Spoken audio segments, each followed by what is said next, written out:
여러분, 축복의 원리가 있습니다. 축복의 원리 궁금하시죠? 어떤 사람이 복을 받는가 가만히 들여다보니까 그 축복의 원리 안에서 정말 중요한 게 관계예요. 관계를 보면, 그 사람의 관계를 보면 복이 보이게 되어 있습니다. 그런데 이 축복의 루트를 하나님께서 세 가지로 우리에게 정해 주셨어요. 그 첫 번째는 당연히 하나님과의 관계 가운데서 복이 결정되죠. 이건 당연한 겁니다. 그리고 두 번째가 있습니다. 두 번째는 부모와의 관계예요. 부모와의 관계를 보면 그 사람의 미래가 보입니다. 그 사람의 축복, 받을 축복이 보이게 돼 있어요. 그리고 세 번째가 있어요. 세 번째가 무엇이냐면 이웃과의 관계 가운데서 복을 볼 수가 있습니다. 신앙이 성장하고 성숙하다라는 말은 내가 열심히 예배한다라고 말하는 게 아니에요. 내가 성숙한 신앙을 가졌다라는 것은 무엇으로 열매를 맺냐면 화평한 관계로 열매를 맺게 되어 있습니다. 왜냐하면 하나님을 우리가 사랑하는 것은 하나님만 사랑하는 게 아니라 하나님을 사랑함으로 이웃을 사랑하는 것으로 열매를 맺는 것이죠. 그래서 하나님과 더 가까워지면 가까워질수록 이웃과의 관계가 화평하게 돼요. 여기서 아멘 포인트였어요. 여러분이 아무리 싫어해도 아멘 포인트였다는 것을 강조해 드리고 싶습니다. 다시요. 하나님을 우리가 사랑하면 사랑할수록 하나님만 사랑하는 게 아니라 그 사랑을 이웃 가운데 나누게 되어 있습니다. 그 사랑 가장 먼저 어떤 이웃인가 하면 바로 부모, 자녀와의 관계라고 말씀하셨어요. 축복의 루트를 이렇게 한번 정리해 봤거든요. PPT를 한번 띄워주시겠어요? 하나님의 말씀 안에 축복이 담겨 있습니다. 말씀 위에서 축복이 있는데 그 하나님의 계명이죠. 그 축복이 두 가지로 나와 있어요. 부모 공경은 장수에 대한 건강. 우리 오경린 간사님께서 수요 예배 때 아주 통찰력 있게 말씀을 전해주셨었는데 하나님께서 장수의 축복을 주십니다. 근데 그 장수의 축복은 그냥 오래만 사는 게 아니라 건강이죠. 장수의 축복 가운데 담겨져 있는 게 건강이죠. 그리고 두 번째는 이웃 섬김입니다. 이 이웃 섬김을 하는 사람들에게 하나님이 무엇을 주냐면 물질의 부유함을 주세요. 물권을 주십니다. 물질 그리고 부유함을 주십니다. 한 번 더 볼게요. 근데 이게 이렇게 생각하세요. 내가 하나님만 믿으면 복이 온다라고 생각하시면 안 돼요. 그런데 이런 도덕적 양심이라는 게 있잖아요. 부모를 공경하는 것은 성경에 기록되어 있지만 사회적으로도 충분히 통용되는 아주 기본적인 소양인 거죠. 소양 가치인 거예요. 자녀라면 부모를 공경해야 한다. 이 도덕적 양심 가운데서 통하는 말입니다. 신앙이 없어도 신앙이 없는 사람에게도 부모 공경은 당연한 말인 거죠. 그런데 이것은 창조 질서, 하나님의 계명 아래 창조 질서 안에 담겨 있는 거예요. 그래서 이렇습니다. 신앙이 없더라도 부모 공경을 참 잘하는 분들을 보면 그 안에 하나님 주신 축복이 있어요. 하나님을 믿지 않더라도 하나님이 그런 복을 약속하셨기 때문에 그 복이 이루어집니다. 이웃을 돌보는 사람이요, 그 마음을 가지고 있는 사람이요, 하나님이 주세요. 물질을 허락하세요. 이해가 되시죠? 이 중요한 건 무엇이냐면 무엇으로 열매를 맺는가요? 근데 이런 경우도 있습니다. 완전 반대로 극단적인데 하나님은 열심히 믿고 있어요. 그런데 부모 공경이 없고 이웃 돌보는 섬김이 없어요. 그런데 하나님이 주시는 영적인 관계는 있을 수 있지만 아직 열매가 나타나지 않는 거예요. 아직 충만한 하나님과의 관계 잘 세워지지 않은 상태인 거죠. 그걸로 인해 영혼 구원을 받는다, 구원을 받지 못한다를 말씀드리는 게 아닙니다. 그냥 단순하게 이 땅에서 얻는 복의 원리를 말씀드린 거예요. 그런데 우리는 영혼 구원을 받으셔야 돼요. 네. 첫 번째 주제인데요. 왜 부모를 공경해야 하는가? 이런 질문을 가져봤습니다. 왜 부모 공경을 첫 계명이라고 하셨을까? 오늘 본문에 분명히 이렇게 말씀하셨어요. 자녀들아, 주 안에서 너희 부모에게 순종하라. 이것이 옳은 것이다. 부모에게 순종하는 것은 하나님이 보셨을 때 옳은 거래요. 주 안에서. 그런 다음에 이어서 이렇게 말씀하셨어요. 내 아버지와 어머니를 공경하라. 이것은 그 다음 중요해요. 약속 있는 첫 번째 계명이래요. 첫 번째 계명을 이라는 것을 강조하십니다. 부모 공경, 부모님의 말씀에 순종하는 것은 하나님이 보셨을 때 하나님이 세우신 질서 안에서 첫 번째, 두 번째가 아니에요. 첫 번째, 가장 먼저 지켜야 할 계명이다라고 말씀하셨어요. 왜 그럴까요? 이유를 생각해 봤어요. 첫 계명이라는 의미를 첫 번째, 가장 중요한 계명인 거예요. 그리고 두 번째는 가장 먼저 지켜야 할 계명입니다. 이웃 섬김보다 먼저 있어야 되는 것이 부모 공경이에요. 가장 먼저 지켜야 되는 게 부모 공경입니다. 자, 성경을 보면 10계명이 하나님의 계명을 요약한 내용이죠. 10계명 많이 들어보셨죠? 이 10계명을 크게 두 가지로 구분을 합니다. 하나님과의 관계 가운데서 지켜야 할 계명과 이웃과의 관계 가운데서 지켜야 할 계명이에요.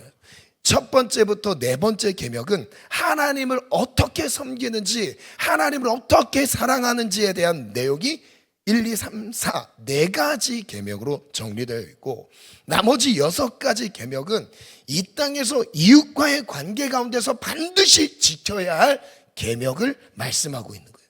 그러니까 10계명은 하나님 사랑과 이웃 사랑을 포함하고 있는 거예요. 하나님이 말씀하신 성경의 계명은 10계명은 하나님을 사랑하고 이웃을 사랑하는 것이라 라는 것으로 요약이 되는 것이죠. 그래서 말씀 한번 띄워주시겠어요? 마태복음 22장인데요. 선생님, 율법 중에서 어느 계명이 큽니까? 크냐라는 질문을 했어요. 율법사들이 예수님께 질문했어요. 그때 예수님 이런 대답을 하십니다. 예수께서 이르시되 내 마음을 다하고 목숨을 다하고 뜻을 다하여 준 너희 하나님을 사랑하라. 이것이 크고 첫째 되는 계명이다. 하나님을 사랑하는데 마음을 다하고 힘을 다하고 정성을 다해서 하나님의 뜻을 다해서 하나님을 사랑하는 게 첫 번째 계명이다. 그런데 이렇게 끝나지 않았어요. 그 다음 읽어볼게요. 시작. 둘째도 같은 원리래요. 두 번째 계명도 있는데 이 두 번째도 첫 번째 계명과 똑같다라는 의미예요. 순서를 따졌을 때 첫 번째고 두 번째고 나누라는 의미가 아닙니다. 첫 번째 계명 안에 두 번째 계명이 같이 들어갔다라는 거예요. 그래서 내 자신같이 사랑하라 하셨으니 40절 이 두 계명이 율법과 선지자의 강령이다라고 말씀하셨어요. 그러니까 10계명의 하나님 사랑과 이웃 사랑은 하나인 거죠. 사랑이라는 한 단어로 묶을 수 있습니다. 사랑한다면 하나님을 사랑한다면 이웃을 사랑하는 것이고요. 이웃을 사랑하는 사람은 하나님을 사랑하는 것이죠. 사랑은 모든 죄를 이기는 것이죠. 죄 가운데 있을 때 사랑이 깨어지는 거죠. 그래서 이웃과의 관계가 회복이 되고 관계가 살아나려면 사랑이 회복되면 되는 거죠. 근데 그 관계 중에서 첫 번째 관계가 무엇이냐면 부모 관계라는 거예요. 첫 번째 놓치지 말아야 할, 다른 관계 놓칠 수도 있어요. 그러나 이것만큼은 약속 있는 첫 번째 계명이다라고 강조하셨던 거예요. 그 약속 있는 첫 번째 계명이 무엇이라고요? 부모 공경. 이웃사랑에서 가장 먼저 실천해야 할 그 계명 10계명에 담겨 있죠. 한번 읽어볼게요. 5번째 계명인데요. 출애굽기 20장입니다 12절 시작. 내 부모를 공경하라. 부모 공경하는 자에게 장수의 축복을 주신대요. 5장 16절 읽어볼게요. 시작.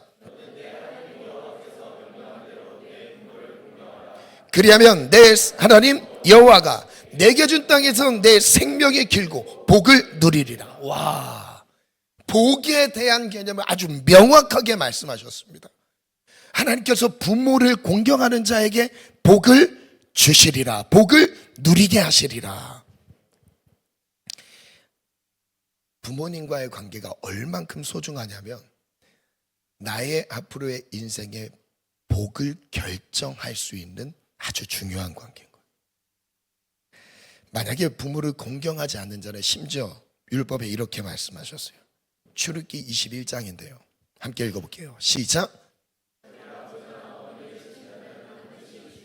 뭐래요? 죽이래요. 어머니를 공경이 아니라 공격하는 자는 죽이래요.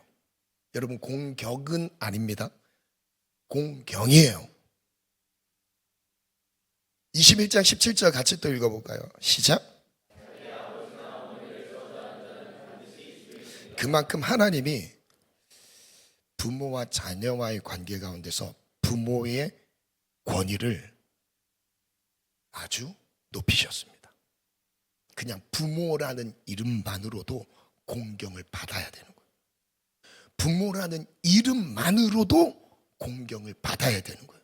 이 공경을 잃어버리는 자는 하나님을 잃어버리는 거예요.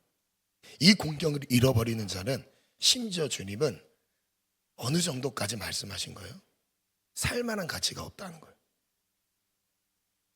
자, 그 다음 보겠습니다. 두 번째, 그럼 이제 본격적으로 그 관계, 누구에게 복을 주시는지를 볼게요. 누구에게 복을 주시는가? 구약 성경의 부모와의 관계 가운데서 이 중요한 이 원리를 나타낸 성경 인물이 있습니다. 성경 인물을 볼 때 구약 성경 안에 아버지에게 주신 특별한 권위가 있어요. 아버지들에게는 축복권이 있습니다. 그래서 저는 교회에서는 목사에게 하나님이 권위를 주셔서 안수기도를 하죠. 저는 우리 성도들에게, 아버지들에게, 자녀에게 머리에 손을 얹고 안수하라고 합니다. 왜냐하면 축복의 권위를 주셨기 때문에, 아버지이기 때문에 할 수 있는 거예요. 머리에 손을 얹고 기도하라고 해요. 아버지에게는 특별한 권위를 주셨어요. 어떤 권위요? 축복할 수 있는 권위를 주셨어요. 그래서 그 축복이 자녀에게 그대로 내려가게 돼 있대요. 그 원리를 보여주시는데 한번 말씀 띄워주시겠어요? 히브리서 11장은 믿음에 대한 내용입니다. 이 믿음장에서 믿음의 행동을 했던 많은 사람이 있지만 그 중에 이삭과 야곱에 대한 인생을 한 절씩, 그 많은 길었던 수년 동안의 인생을 한 절로 딱 요약했어요. 그의 믿음의 행동이 무엇인지, 이삭의 믿음의 행동이 무엇인지 읽어볼까요? 20절 시작. 야곱과 에서에게 축복, 믿음으로 축복했던 게 그의 대표적인 믿음의 행동이었습니다. 이삭만 그랬던 게 아니에요. 야곱도 그랬어요. 한번 읽어볼게요. 시작. 죽을 때에 요셉의 각 아들에게 그 축복은 누가 할 수 있는 거예요? 사랑하는 사람은 할 수 있겠지만 이 복이, 내가 하나님으로부터 빌었던 이 복이 그대로 이루어지는 것을 믿는 사람이 축복하는 거예요. 여러분, 자녀들을 위해서 축복하는 권위를 아버지들에게 주셨습니다. 우리 남성분들만 따라 하겠습니다. 하나님이 나에게 축복의 권위를 주셨습니다. 내가 축복하는 대로 자녀들이 복을 받습니다. 여러분, 이것이 믿음의 영역이라고 말씀하셨어요. 자, 그런데 안타까운 관계를 보여드리겠습니다. 에서는 아버지에게 사랑을 받았습니다. 에서 이야기를 좀 하려고 해요. 창세기 25장에 보니까 사랑받는 에서의 모습이 나와요. 그 아이들이 장성함에 에서는 익숙한 사냥꾼이었으므로 들사람이 되고 야곱은 조용한 사람이었으므로 장막에 거주하리. 이삭은 누구를 사랑하죠? 에서가 사냥한 고기를 좋아함으로 그를 사랑하고. 분명히 축복을 받은 축복권이 있는 아버지의 사랑을 에서가 받고 있어요. 성경이 기록하고 있죠. 사랑을 받았다. 아버지 이삭은 첫째 아들 에서를 사랑했습니다. 에서는 사랑받는 아들이었습니다. 이 점을 주목해야 합니다. 명백한 것은 아버지의 축복하고자 하는 마음이 그 첫째 아들 에서에게 향하고 있어요. 그런데 이어서 27장 1절로 4절, 실제 에서를 축복하려고 의도적으로 맏아들 에서를 불렀어요. 이삭이 이제 나이가 많아서 죽음을 앞두고 있다는 것을 감각적으로 느끼고 이 축복을 유산으로 물려주기 위해 아들을 불렀던 거예요. 한번 읽어볼게요. 이삭이 나이가 많아 눈이 어두워 잘 보이지 않았습니다. 보지 못했어요. 맏아들 에서를 불렀습니다. 내 아들아, 내가 여기 있나이다 했습니다. 2절, 이삭이 이르되 내가 이제 늙어 죽을 날이 어느 날 죽을는지 알지 못하니 그런즉 내 기구 곧 화살통과 활을 가지고 들에 가서 나를 위하여 사냥하며 4절 시작. 내가 즐기는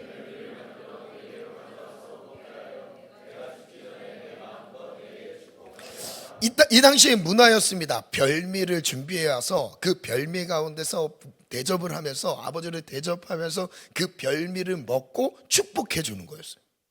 와, 그 별미를 제공을 받았을 때 어떤 마음이 돼요? 그냥 축복이 더 나오지 않을까요? 축복이 더 나오지 않을까요? 여러분 부모님께 별미를 대접하시기를 축복합니다. 하고 싶은 축복 그 이상으로 나와요. 별미를 좋아하시는 음식, 별미를 대접하시기를 축복합니다. 그런데 안타까운 장면이 그 뒤에 27장 38절인데요.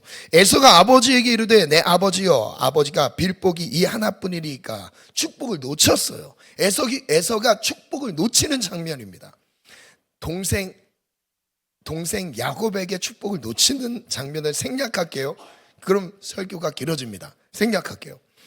빌복이 하나뿐입니까? 안타까운 마음에 하소연하고 있는 거예요. 내 아버지여, 내게 축복하소서, 내게도 그리하소서 하고 소리를 높여 우니. 지금 에서의 장면이에요. 39절, 그 아버지 이삭이 그에게 대답합니다. 내 주소는 땅의 기름짐에서 멀고 내리는 이슬, 하늘 이슬에서 멀 것이며. 축복이 아니라 저주 같아요. 40절, 너는 칼을 믿고 생활하겠고 내 아우를 섬길 것이며 내가 매임을 벗을 때에는 그 멍에를 내 목에서 떨쳐버리리라.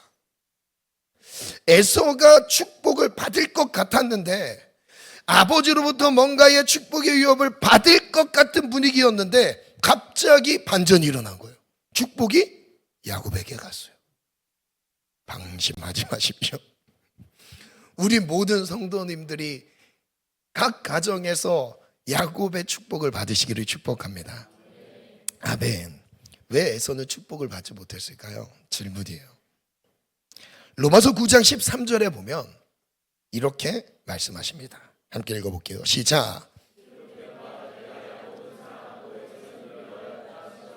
하나님께서 야곱을 사랑하셨어요. 그리고 에서를 미워하셨대요. 그 축복이, 아버지는 축복을 하고 싶었는데 그 축복이 안 갔어요.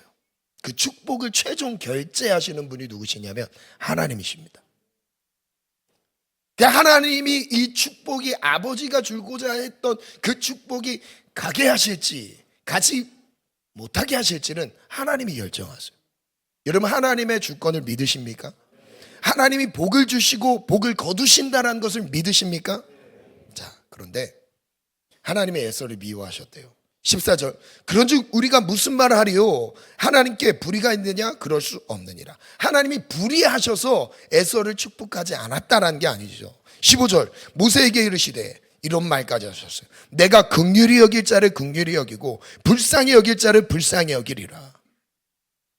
16절 읽어볼까요? 시작. 다른 박질하는 자로 말미암음도 아니에요. 오직 긍휼히 여기시는 하나님으로 말미암음. 하나님이 긍휼히 여기시는 게 정말 중요하대요.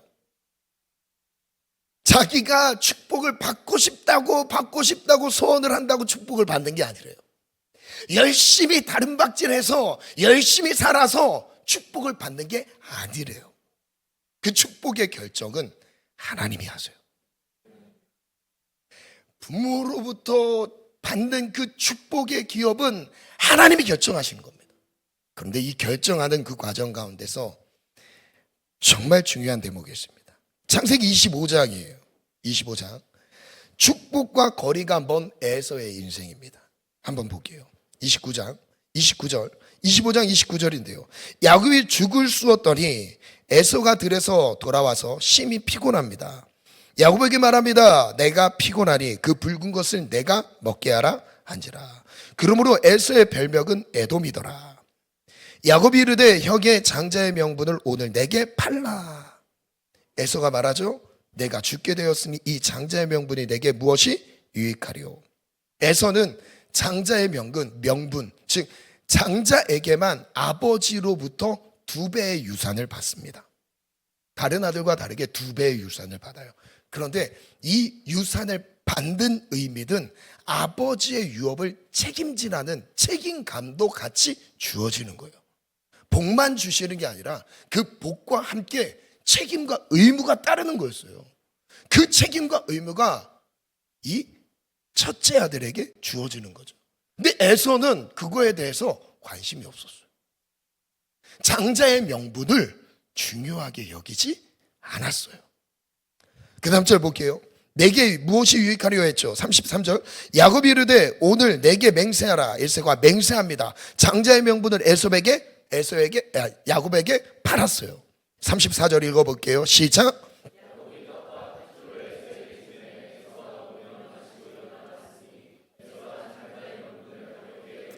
장자의 명분을 가볍게 여김이었더라. 아버지의 유업을 가볍게 여김이었더라. 아버지의 수고를 가볍게 여김이었더라. 하나님의 창조 질서 안에서 그 관계 가운데서 부모와 자녀와의 관계, 자녀가 반드시 기억해야 할 것은 부모의 수고를 가볍게 여기면 안 된다는 거죠. 오히려 에서는 부모의 근심이 되었습니다. 창세기 26장 34절 35절인데요. 에서가 40세에 해쪽 속 부에리의 딸 유딧과 해쪽 속 엘론의 딸 바스맛을 아내로 맞이했어요. 해쪽 속은 가나안 원주민입니다. 하나님을 모르는 사람들이에요. 아내로 삼았어요. 그들이 이삭과 리브가의 마음에 근심이 되었더라. 아버지는 축복을 하고 싶은 마음은 있었지만 근심이 되었어요. 27장 46절도 읽어볼까요? 시작. 내가 헷 사람의 딸들로 말미암아 내 삶이 싫어졌거늘. 힘들었대요. 28장 6절에서 8절인데요. 에서가 본즉 이삭이 야곱에게 축복하고 그를 바단 아람으로 보내어 거기서 아내를 맞이하게 하였고 또 그에게 축복하고 명하기를 너는 가나안 사람의 딸들 중에서 아내를 맞이하지 말라 하였고 7절 또 야곱이 부모의 명을 따라 바단 아람으로 갔으며 8절 읽어볼게요. 시작.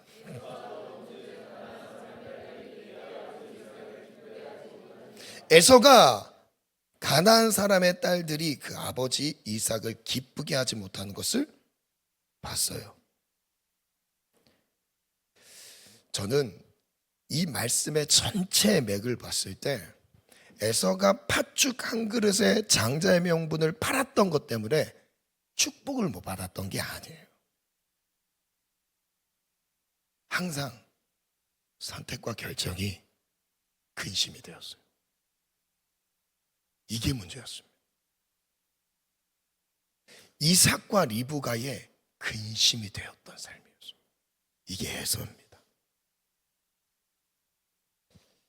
환경으로서는 최고의 은혜를 누릴 수 있는, 이미 아버지는 아들을 사랑해서 축복하고자 하는 마음이 지금 부풀어 있는데 그 축복이 안 내려가는 거예요. 부모의 축복이 자녀에게 안 내려가는 거예요. 만약 자녀가 부모를 거역하면 어떻게 되죠? 이건 생략할게요. 그 다음 글을 한번 보겠습니다. 제가 이 묵상 글을 정리해 봤어요. 사랑받는 자녀가 아니라 순종하는 자녀에게. 우리가 이런 착각을 합니다. 내가 부모에게 사랑을 받아야 복을 받는다고. 그럼 그건 사단의 거짓말이에요. 하나님의 명령 안에선 순종하는 자녀에게 복을 주세요. 비록 부모님께 차별적인 대우를 받았던 아픔이 있을 수 있습니다. 진짜 나는 덜 사랑했어. 나는 더 큰 사랑 못 받았어.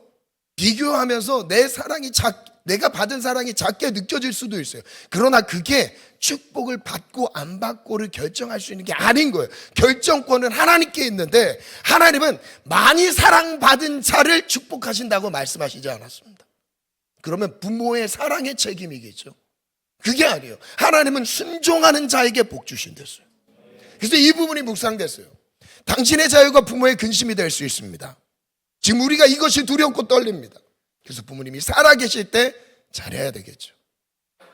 그래서 하나님은 주 안에서 부모에게 순종하라고 말씀하십니다. 하나님의 말씀 안에서 부모님의 말씀을 순종하며 따르는 것입니다. 에서는 자유로운 영혼이었습니다. 누구의 통제도 받지 않았습니다. 자신이 원하는 것을 누구의 눈치도 보지 않고 즐깁니다.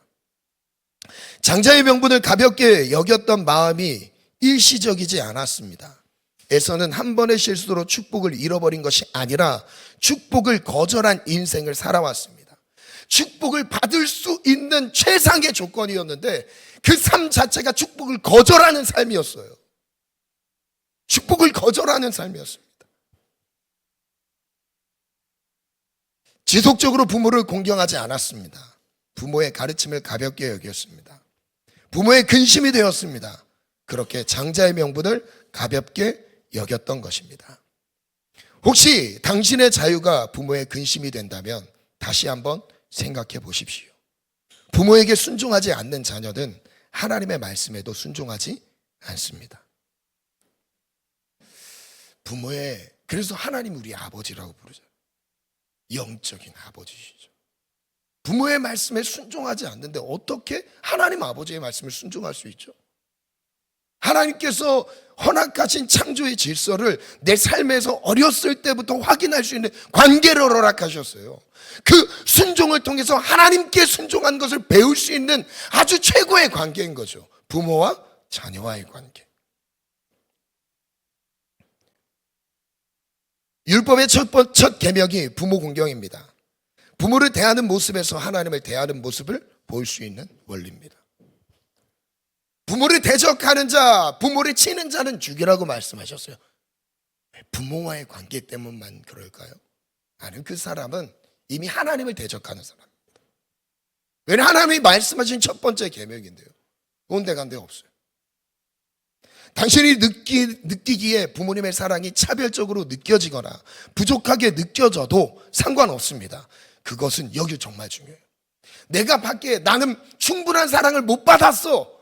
그런 생각을 가질 수도 있어요. 아니, 실제 그럴 수도 있습니다. 나만의 오해일 수도 있겠죠. 그런데 어찌 되었든 그 자체가 나의 복을 결정하는 건 아니에요. 내가 앞으로 살아갈 미래를 결정하는 게 아니라고요. 자녀의 입장에서 내가 부모의 사랑을 얼만큼 많이 받았나, 그걸로 인해서 내가 복받는 인생을 살아갈 건지 안 살아갈 건지가 결정되는 게 아닙니다. 그것은 당신의 삶의 복을 결정하는 이유가 될 수 없습니다. 자녀들은 더 많은 사랑을 받고 싶다고 합니다. 하지만 하나님의 명령은 순종하는 자녀가 되라고 하십니다. 마지막 문장 읽어볼까요? 시작.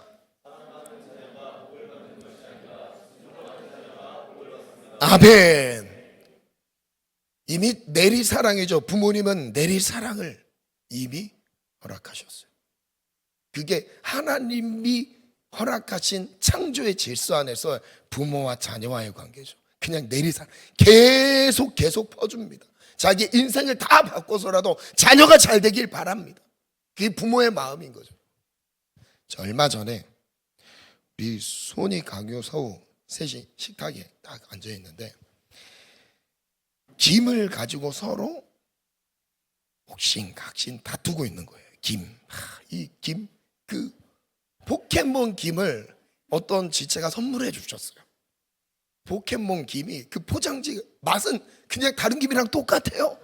근데 포장지가 종류마다 다 달라요. 포켓몬 종류마다 다 이렇게 딱 돼 있다 보니까 애들이 막 그게 막 너무 재밌나 봐요. 다 자기 거 막 모으고 있어요. 그러면서 이건 먹으면 안 된대요. 저랑 아내랑 이제 애들 밥 다 먹고 자기는 이제 먹은 다음에 나 먹으려고 하는데 자기 이거는 안 된대요. 그럼 이거 먹자. 이거는 하나밖에 없어서 또 안 된대요. 그럼 저거 먹자. 이것도 안 된대요. 물론 아끼는 마음은 좋습니다. 그리고 막 그 뜯어서 김을 다 먹었어요. 그리고 이 봉지를 버리지 말래요. 갑자기 방에 들어가서 가위를 가져오더니 막 가위질을 합니다. 포켓몬 그 모양대로 막 잘라놔요. 그리고 이걸 다 고이 모아놨어요. 그리고 먹지 말래요. 그리고 자기 남아있는 거는 이건데 제 걸 보니까 나한테 없어요. 저것도 나 가지고 싶다고 또 막 그러는 거예요. 왜 누가 먹어서 내 거 이거 있었는데 왜 저기 있냐고 하면서 쟤는 또 네 개씩 똑같았어요. 수원이도 4개, 강유도 4개, 서우는 모르는데 돌아다니고 있고 모르는데 돌아다니고 모를 때가 좋긴 합니다. 막 그러면서 저거 내 건데 그럼 아빠는 뭐 먹지? 그럼 네 거 먹어? 내 거는 안 돼. 막 이런 분위기가 돼버린 거예요. 그래서 너네 정신교육 좀 받아야겠다. 정신교육 좀 받아야겠다. 제가 왜 그랬냐면 작은 거에 감사할 줄 모르는 거예요. 당연하게 생각하는 거예요. 와, 이거 안 되겠다. 당연하게 받고 있는 그 모습을 여보, 이거 아닌 것 같아. 빨리 혼내. 그러면서 이제 쭉 데리고 가서 방에서 엄마와 함께 대화의 시간을 보냈어요. 그러면서 이제 정신을 차려서 다시 나왔어요. 정신을 차려서 딱 나왔어요. 제 마음에 뭐였냐면 이 작은 것 하나에 감사할 줄 모르는 그 마음이 두려운 거예요. 제가 못 먹어서 싫은 게 아니라, 여러분 오해하지 마십시오. 오해하지 마십시오. 아이들이 혼난 이유는 제가 김을 먹기 위해 혼난 게 아닙니다. 아니에요. 절대 아니에요. 그런데 제 마음에 그만 정말 사랑하고 자녀들이 잘 되길 바라는데 애들이 축복을 받는 방법은 사랑을 받아서 축복을 받는 게 아니라 순종하는 방법을 가르쳐야 된다는 거예요. 이거에 있어서 작은 거지만 순종할 줄 방에서 딱 나온 다음에 눈빛이 달라졌어요. 무엇이든 순종하겠습니다. 무엇이든 순종하겠습니다. 제가 그 기회를 놓치지 않았죠. 자, 이제 수원아, 너는 스스로 글을 읽을 수 있는 나이가 되지 않았느냐. 그러면서 딱 그 다음날 아침에 딱 데리고 가면서 너는 스스로 글을 읽을 나이가 되었다. 하나님이 너에게 글을 왜 읽게 하셨을까? 뭐라 하는 거예요? 하나님의 말씀이 있다. 이제 너 스스로 하나님의 말씀을 읽어야 되지 않겠느냐. 말씀을 읽는 자에게 하나님의 지혜를 주시고 하나님이 함께 하신다 축복하면서 이제 스스로 말씀 읽어볼래? 그러니까 해보겠대요. 순종하는 자세가 됐어요. 그래서 그 다음 그날 시편 1편에서 10편까지 쭉 혼자 읽고 다 읽었다고 저에게 얘기를 해요. 얼마나 마음이 뿌듯하든지 그 자세 하나, 순종하는 자세. 하나님이 오늘 우리에게 원하시는 것은 많은 사랑을 받으라고 말씀하신 게 아니에요. 순종하라라고 말씀하시는 겁니다. 히브리서 12장 15절 17절인데요 너희는 하나님의 은혜에 이르지, 반주 준비해 주시고요, 이르지 못하는 자가 없도록 하고 또 쓴뿌리가 나서 괴롭게 하여 많은 사람이 이로 말미암아 더럽게 되지 않게 하며. 16절부터 읽겠습니다. 시작.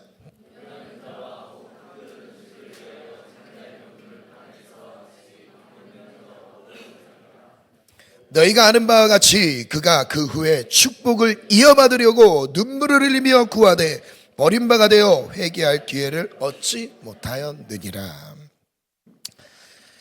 부모라는 이름으로 공경을 받아야만 합니다. 공경을 받기에 합당합니다. 부모라는 이름만으로도 공경을 받기에 합당해요. 모든 수고와 마음, 에너지가 자녀 사랑을 향하고 있습니다. 자녀가 태어나면 저도 3명의 자녀를 키우면서 그 자녀에 대한 그 저의 기도 제목은 없어요. 자녀에 대한 기도 제목만이죠. 이게 부모의 마음 아닐까요? 부모님은 자녀를 위해서 그냥 희생할 준비가 다 되어 있어요. 아니, 희생한 삶을 살아왔습니다. 그럼 자녀는 그 희생의 가치를 그 가치대로 인정하지 않아요. 이게 에서의 삶이었습니다. 제가 결혼할 때 저희 아버지는 지금 천안 시골에서 포도밭 옆에서 목회를 하고 계십니다. 거기에서 목회를 하고 있는 동안 저는 원래 이제 결혼에 대한 꿈을 못 꿨어요. 왜냐하면 가난해서 결혼을 해서 경제적인 이런 어려움이 있다는 것이 딱 부담이 느껴지니까 그냥 아예 결혼하지 않은 혼자의 몸으로 부담 없이 살고 싶은 마음이 있었어요. 그래서 그런 마음이 있었죠.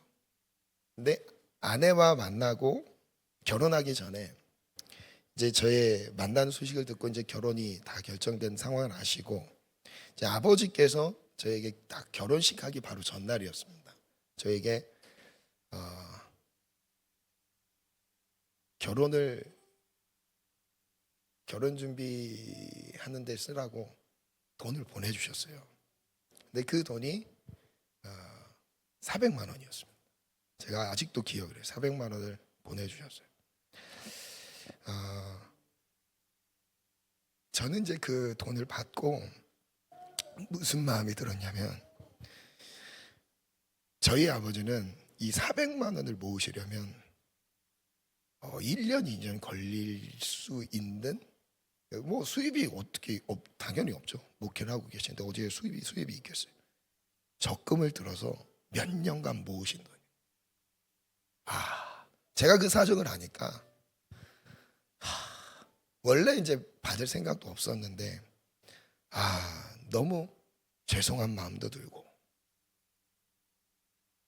누구에게는 그냥 한 달 편하게 이렇게 하실 수 있는 비용이겠지만 저희 아버지에게는 저희 부모님에게는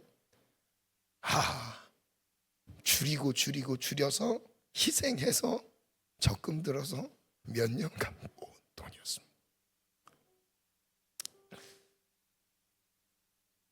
그 돈을 받고 한참 울었어요. 죄송한 마음도 들고 감사한 마음도 들고 그냥 저는 생각도 안 했었거든요. 저를 위해서 저의 결혼을 위해서 적금을 들었다는 것도 생각을 안 했어요. 왜냐하면 들을 수 있는 형편이 아니거든요.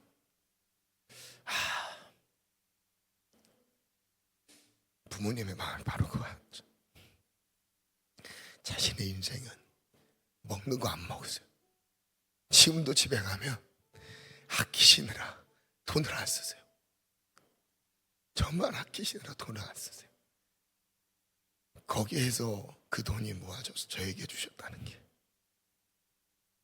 저는 그 큰 사랑을 받고 그냥 큰 감사를 느꼈습니다. 이게 부모님의 마음이라는 거. 우리는 그런 사랑을 받았습니다. 물론 그 사랑을 다른 부모가 가지고 있는 그 돈의 액수랑 비교하면 안 되는 거죠. 그런 가치가 아닌 거죠. 절대 아닌 거죠. 그 안에는 부모님의 수고가 들어가 있어요. 희생이 들어가 있어요. 아니, 목숨이 들어가 있습니다.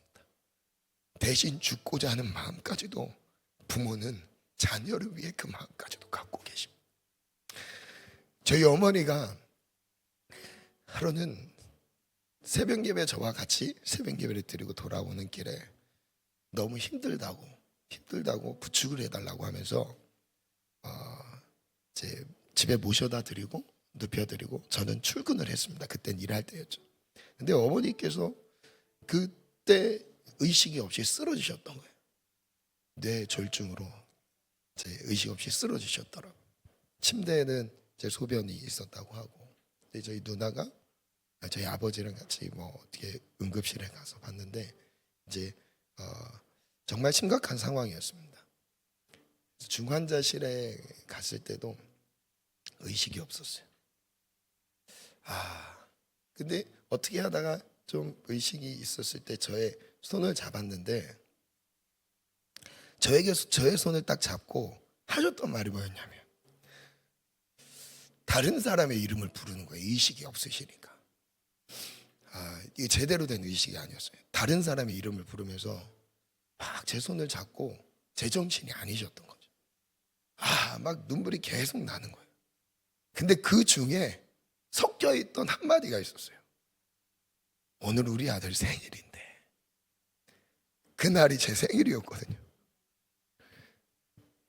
그날 이제 중환자실에 누워 계실 때 제 생일이었어요. 그래서 생일인 것도 잊고 있었는데, 우리 아들 생일인데 미역국 끓여줘야 된다, 이 말씀하고 계신 거예요.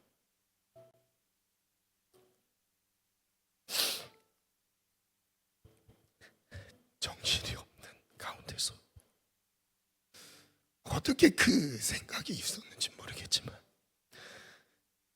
온전하지 않는 생각 속에서 저의 생일을 기억하고 계시면서, 물론 다른 사람의 이름 부르면서 없었지만 저에게는 너무 슬픈 날이었어요.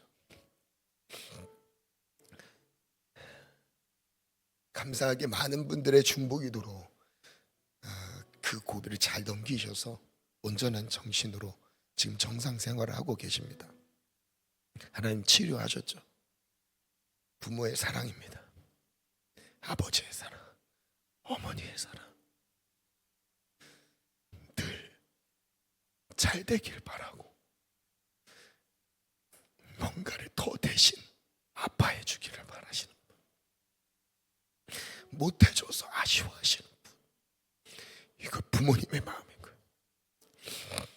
나의 수준과 나의 상태를 보고 다른 어떤 사람이 나를 대하는 거라면 나의 실력에 대해서 대하겠죠. 나의 잘난 뭔가를 가지고 대하겠죠. 그런데 부모님은 자녀라는 이름 때문에 대신 죽을 각오를 하시며 희생하고 섬기십니다. 우리는 그런 사랑을 받고 여기까지 왔습니다. 때로는 부모님의 환경이 충분한 상황 속에 자녀에게 공급하지 못할 만한 상황이 있을 수도 있어요. 그런데 그건 중요하지 않죠. 중요하지 않아요. 하나님은 오늘 우리에게 부모와 부모에게 공경을 하고 말씀하십니다. 첫 번째 기도 제목을 드립니다. 부모 공경은 하나님이 명령하신 가장 중요한 계명이라는 것을 기억하게. 같이 읽어볼까요? 시작. 약속 있는 첫 계명이라는 것을 마음에 새깁니다. 회개합니다. 부모님의 근심이 되었던 사람 회개합니다. 에서와 같이 망령되는 시험을 불쌍히 여겨주소서.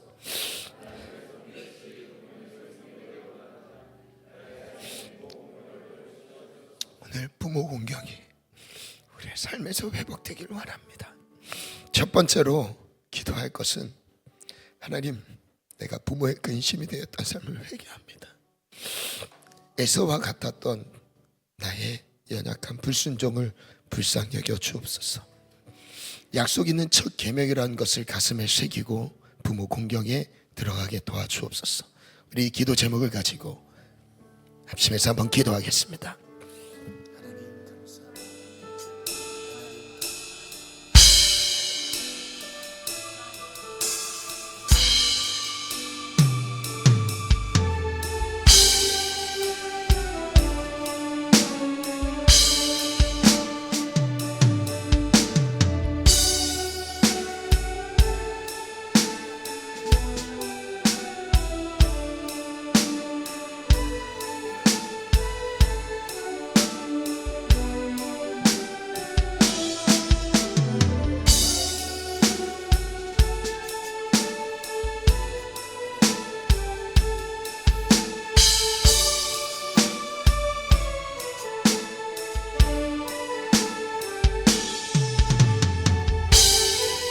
우리 시간 두 번째 기도 제목입니다.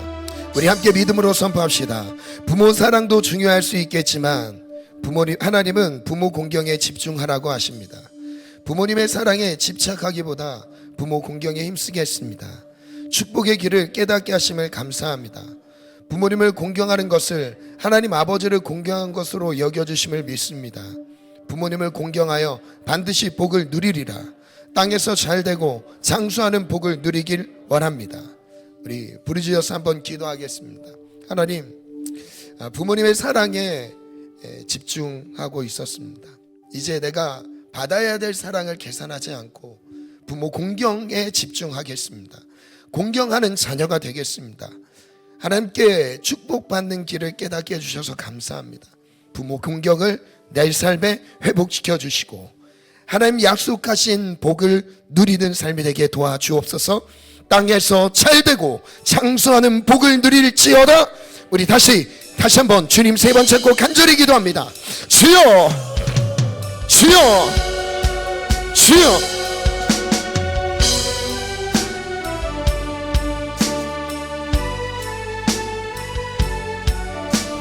하나님, 더 해주지 못해 아쉬워하시고 가슴 아파하시는 부모님의 마음, 우리가 무엇으로 갚을 수 없습니다. 갚을 수 없는 큰 사랑을, 은혜의 빚을 지고 있습니다. 하나님, 그 은혜와 사랑을 기억하며 부모 공경에 우리가 힘쓰기를 원합니다. 내 삶의 부모 공경이 회복되게 도와주시옵소서. 회복되게 도와주옵소서. 부모님을 공경하는 삶으로, 부모님을 공경하는 삶으로 나아가 사랑받는 자녀가 복을 받는 것이 아니라 공경하는 자녀, 순종하는 자녀가 복을 받는다. 하나님, 나의 받는 사랑과 상관없이 오늘 내가 부모님께 드려야 될 공경, 순종, 하나님 이것을 내 삶으로 나타내게 도와주옵소서. 하나님 도와주옵소서. 아버지 인도하소서. 아버지 인도하소서. 하나님 도우소서. 하나님 도우소서.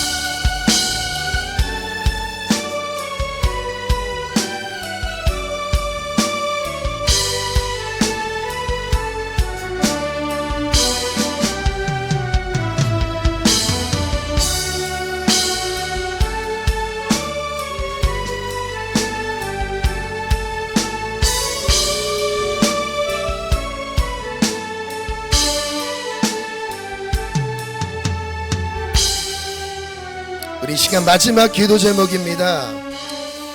여기에 힘을 써서 한번 기도했으면 좋겠어요. 부모 공경이 회복되는 가정은 믿음의 명문 가정으로 세워집니다. 부모 공경이 그 가정 가운데 회복되는 가정은 믿음의 명문 가정이 회복될 거예요. 오늘 그 축복의 기회가 우리에게 주어졌습니다. 그 기회를 살리기를 원합니다. 우리 세 번째 기도 제목 선포합시다. 시작. 부모 공경으로 믿음의 명문 가정이 회복되게 하소서. 가정이 되게 하소서. 자손 대대로 하나님을 섬기며 부모를 공경하는 가정으로 세워주소서. 나에게 허락하실 자녀 세대에서 부모 공경이 이어지게 하소서. 약속 있는 첫 계명을 순종하며. 아멘. 하나님, 오늘 우리가 잘 되길 바라십니다. 믿음의 명문 가정이 되기를 원하십니다. 그것은 부모 공경에 아주 중요한 키가 있습니다. 하나님, 우리 가정 부모 공경이 대대손손 이어지게 도와주시옵소서. 하나님, 그리하여 하나님의 약속 있는 첫 계명이 이루어지는 가정이 되게 도와주옵소서. 우리 다같이 주님 세 번 찾고 합심해서 기도합니다. 주여, 주여.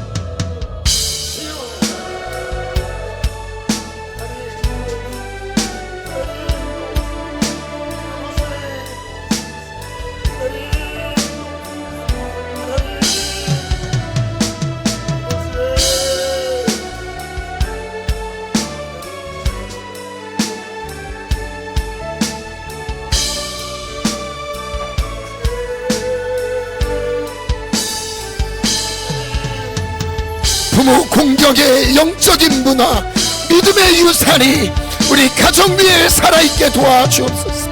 부모 공경이 살아있는 가정이 되게 하소서. 부모 공경이 살아있는 가정이 되게 하소서. 자손들에게, 자녀들에게 부모 공경을 전수하게 도와주옵소서. 하나님 도와주옵소서.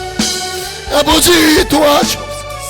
하나님, 부모를 공경하는 가정, 하나님, 우리가 축복을 받고자 한다고 복을 받는 것이 아니라 우리가 열심히 산다고 열심히 살아간다고 복을 받는 것이 아니라 하나님이 축복에, 하나님이 말씀하신 영적인 원리를 기억합니다. 하나님의 축복의 원리를 기억합니다. 부모를 공경하라. 부모를 공경하라. 부모의 근심이 되지 말라. 부모의 근심이 되지 말라. 부모를 공경하라. 순종하는 자녀가 되어라. 아버지, 작은 것 하나에 감사하며 순종하며 따르게 도와주옵소서.